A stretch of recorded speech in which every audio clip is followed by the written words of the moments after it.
Super Chicken Jumper is a game that I've reviewed basically as a send-up laugh for some of my mates. I've got a collection of sim racing and motorsport friends, we've all got a group chat in, and whenever someone's depressed, usually it's a call out from them to say, send me some chicken. And then I saw this game and I was like, I'll send you some Super Chicken Jumper. But I absolutely would not now that I've played this game, because this game is poorly designed, and it's all down to the fact that the procedural generation has complete disregard for whether or not a game is actually completable or not whenever you start a level. In Super Chicken Jumper, you play as a titular character who is going to be requested by an anime president through some mildly amusing cutscenes to go off and James Bond it, killing various villains and mechs and weird, strange creatures, basically. You'll be doing this for an auto-run style game, but you can still move left and right across the screen to kind of position yourself as you move around. And you have to jump over objects, and then you do get the option to start attacking objects and enemies as you go through the game as well. It's not unlocked straight away, but it comes a few levels in. There are 6 worlds to uncover, and there are various different stages through each, but each one is slightly procedurally generated. But there's a complete lack of disregard to whether or not anything is completable or not. And this is down to the fact that you have a variety of different weapons that you can choose to use, and some of them work better than others, but the enemies that come towards you come in batches that don't necessarily line up nicely with each other.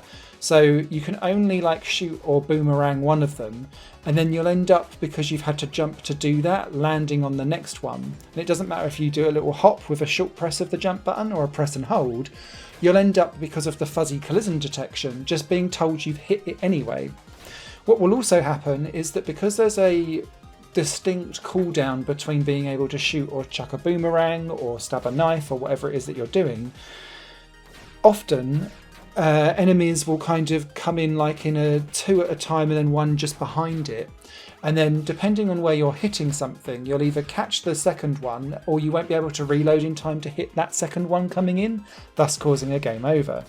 If you do manage to get over those, quite often there's loads of wood or snowballs or ice blocks that are in the way that you then can't help but land on because you've had to jump to avoid a wall of enemies coming towards you. And then other levels, it works perfectly fine, and you have a little bit of fluid rhythmic platforming to do in short 5-second bursts before it all starts to unpack itself and fall apart with all of these unbalanced waves.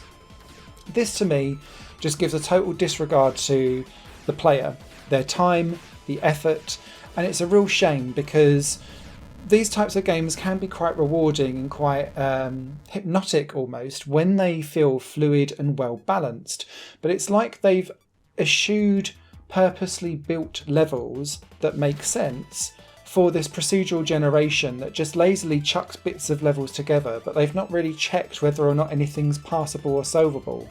And so it doesn't feel like a good skill, or that you've been skilled as a player to complete it and get through the level, because half the time you can't anyway, and then you just have to make sure you don't muck it up when the opportunity arises for you to do so. Nowhere is this more clear than in the endless mode, where I was looking at the online leaderboards, 14 people have been able to get beyond 6 seconds, and you just kind of think, what are we all doing here? And it's a prime example again of just a complete disregard of good level design versus procedural endless replayability, but actually it's an empty husk of a shell that no one would really want to play. So my advice to you is to avoid Super Chicken Jumper, I'm afraid. I really did not enjoy my time with it and slugged through to get the platinum eventually. It took me about 90 minutes.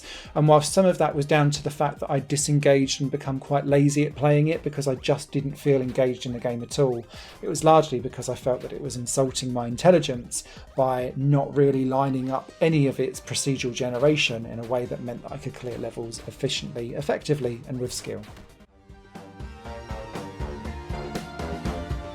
Higher Plane Games is part of the Higher Plane Network, a completely independent media outlet supported by people like you. The goal is to create the best possible content that cultivates a richer indie scene for games as well as music and entertainment. To find out more and to get involved, visit patreon.com/Higher Plane Network. Your support makes all the difference, and in return you'll gain access to bonus content and downloads. Thank you for watching.